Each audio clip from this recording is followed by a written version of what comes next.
ఒకే hero, ఒకే కాలం, కానీ రెండు సినిమాలు మాత్రం ఆకాశం భూమిలా వేరు జానర్లు. ఒకటి అడవుల్లో పులిలా గర్జించిన అడవిరాముడు, మరొకటి యమలోకాన్నే నవ్వులతో కుదిపేసిన యమగోళ.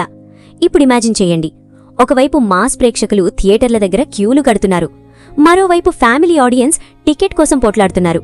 అక్కడ ఒక సినిమా రికార్డ్స్ కొడుతుంటే ఇక్కడ ఇంకో సినిమా అదే హీరోకి మరో ఇమేజ్ తీసుకొస్తోంది. అది సాధారణ విషయం కాదు, అది కేవలం ఎన్టీఆర్ గారికే సాధ్యమైన మాయ.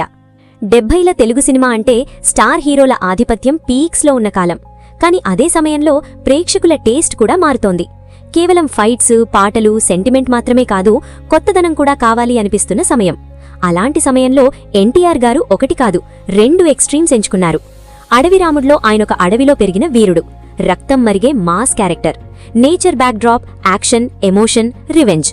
ఇంకోవైపు యమగోళలో యమలోకానికి వెళ్లి యముడితోనే ఆటలాడే కామెడీ ఫ్యాంటసీ హీరో. ఇప్పుడు చూస్తే ఇది సాధారణంగా అనిపించొచ్చు, కానీ ఆ కాలంలో ఇది చాలా పెద్ద రిస్క్.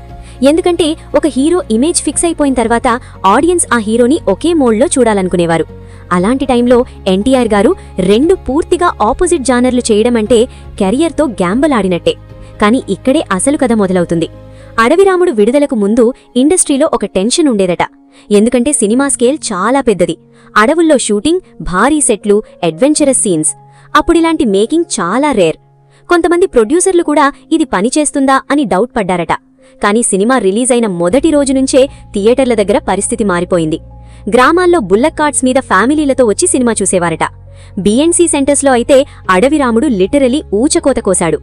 ఎన్టీఆర్ గారి స్క్రీన్ ప్రెజెన్స్, పాటలు, యాక్షన్ ఎలివేషన్స్ ప్రేక్షకులు థియేటర్లో కూర్చుని సినిమా చూడలేదు, జీవించారు. ఇంకా షాకింగ్ విషయం ఏంటంటే ఆ సినిమా హీట్ తగ్గకముందే యమగోళ వచ్చేసింది. ఇక్కడే అందరూ కన్ఫ్యూజ్ అయ్యారు. ఇప్పుడే మాస్ యాక్షన్ సినిమా చేశాడు, ఇప్పుడు ఫ్యాంటసీ కామెడీయా అని. కానీ రిలీజ్ తర్వాత జరిగింది మాత్రం హిస్టరీ. యమగోళ ఆర్డినరీ హిట్ కాదు, అది కల్చరల్ సెన్సేషన్. యమలోకం కాన్సెప్ట్ను కామెడీతో మిక్స్ చేసి రాజకీయ సెటైర్ కూడా యాడ్ చేసి ఆడియన్స్కి ఒక కంప్లీట్లీ న్యూ ఎక్స్పీరియన్స్ ఇచ్చింది. ఎన్టీఆర్ గారి టైమింగ్, డైలాగ్స్, యముడితో సీన్స్ ఇప్పటికీ జనాలు రిపీట్గా చూస్తుంటారు. కానీ ఇక్కడ ఒక హిడెన్ ట్రూత్ ఉంది. ఆ టైంలో చాలామంది క్రిటిక్స్ ఈ 2 సినిమాల్లో ఏది ఎన్టీఆర్ అసలైన స్ట్రెంగ్త్ అని డిబేట్ చేసేవారట. కొంతమంది అడవిరాముడు లాంటి మాస్ రోల్సే ఆయనకు పర్ఫెక్ట్ అన్నారు. మరికొందరు యమగోళలో ఆయన కామెడీ టైమింగ్ అన్మ్యాచ్డ్ అన్నారు. అంటే ఆడియన్స్ 2 వైపులా స్ప్లిట్ అయిపోయారు. కానీ ఎన్టీఆర్ గారు మాత్రం ఒక విషయం ప్రూవ్ చేశారు, హీరో అంటే ఒక్క జానర్కి పరిమితం కాదు. ఇప్పుడు పాన్ ఇండియా స్టార్స్ అంటూ మాట్లాడుకుంటున్నాం, వర్సటాలిటీ గురించి స్పీచెస్ ఇస్తున్నారు. కానీ డెకేడ్స్ ముందే ఎన్టీఆర్ గారు అది చేసి చూపించారు. ఒకే కాలంలో 2 కంప్లీట్లీ డిఫరెంట్ వరల్డ్స్ క్రియేట్ చేసి రెండింటినీ బ్లాక్ బస్టర్స్ చేయడమంటే అది స్టార్డమ్ కాదు, ఫినామినన్. ఇంకో ఎమోషనల్ విషయం ఏంటంటే ఆ కాలంలో థియేటర్ల దగ్గర ఫ్యాన్స్ చేసే సెలబ్రేషన్స్ వేరు. అడవిరాముడు కోసం పులి కటౌట్స్ పెడితే యమగోళ కోసం యముడి గెటప్స్ వేసుకుని థియేటర్కి వచ్చేవారట. ఇది ఇప్పటి సోషల్ మీడియా ట్రెండ్ కాదు, అది ప్యూర్ అభిమానమే. అందుకే ఎన్టీఆర్ గారి సినిమాలు కేవలం మూవీస్ కాదు, జనరేషన్స్కి మెమరీస్. మరి 2 సినిమాల మధ్య అసలు కాంపిటీషన్ ఏంటి? అది కలెక్షన్స్ కాంపిటీషన్ కాదు, అది ఇమేజ్ కాంపిటీషన్. ఒక సినిమా ఆయనను మాస్ దేవుడిగా నిలబెడితే మరొక సినిమా ఆయనను కంప్లీట్ ఎంటర్టైనర్గా మార్చింది. అక్కనే ఎన్టీఆర్ గారు అన్రీచబుల్ అయ్యారు. ఎందుకంటే ఒక హీరో యాక్షన్ చేయగలడు, మరొక హీరో కామెడీ చేయగలడు. కానీ యాక్షన్తో థియేటర్లు దద్దరిల్లించి అదే సమయంలో ఫ్యాంటసీ కామెడీతో కుటుంబ ప్రేక్షకులని నవ్వించడం అది అందరి వల్ల కాదు. అందుకే ఇప్పటికీ అడవిరాముడు వర్సెస్ యమగోళ డిస్కషన్ వస్తే ఫ్యాన్స్ ఎమోషనల్ అయిపోతారు. ఎందుకంటే అది 2 సినిమాల పోటీ కాదు, ఒక మహానటుడి రేంజ్కి నిదర్శనం.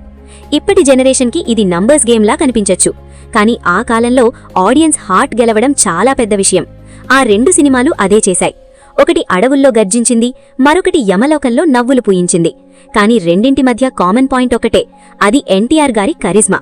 అందుకే ఈ రోజు కూడా తెలుగు సినిమా హిస్టరీ తీస్తే ఈ 2 సినిమాల పేర్లు గోల్డ్ లెటర్స్లో కనిపిస్తాయి. ఎందుకంటే ట్రెండ్స్ మారుతాయి, టెక్నాలజీ మారుతుంది, జనరేషన్స్ మారిపోతాయి. కానీ నిజమైన స్క్రీన్ మ్యాజిక్ మాత్రం ఎప్పటికీ చావదు. వీడియో నచ్చితే లైక్ చేయండి, షేర్ చేయండి. మరిన్ని ఆసక్తికరమైన వీడియోల కోసం మా ఛానల్ను సబ్స్క్రైబ్ చేయడం మాత్రం మర్చిపోవద్దు. Thank you.